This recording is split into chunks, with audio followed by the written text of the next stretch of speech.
காலாப்பட்டு பல்கலைக்கழக மாணவர் விடுதியில் 4 லேப்டாப் திருடிய பிரபல லேப்டாப் திருடனை காவல்துறையினர் கைது செய்து சிறையில் அடைத்தனர். புதுச்சேரி காலாப்பட்டில் மத்திய பல்கலைக்கழகம் அமைந்துள்ளது. பல்கலைக்கழக மாணவர் விடுதியில் தங்கியுள்ள 4 மாணவர்களின் விலை உயர்ந்த 4 லேப்டாப்கள் கடந்த 17ஆம் தேதி திருடு போனது.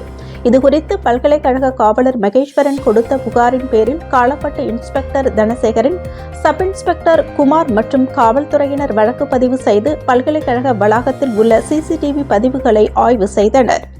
லேப்டாப்களை திருடியது திருவள்ளூர் மாவட்டத்தைச் சேர்ந்த தமிழ்ச்செல்வன் என தெரியவந்தது. இதனையடுத்து கிழக்கு எஸ்பி இஷா சிங் தலைமையிலான தனிப்படை காவல்துறையினர் சென்னையில் பதுங்கி இருந்த தமிழ்ச்செல்வனை கைது செய்து அவரிடம் இருந்து 4 லேப்டாப்களை பறிமுதல் செய்தனர்.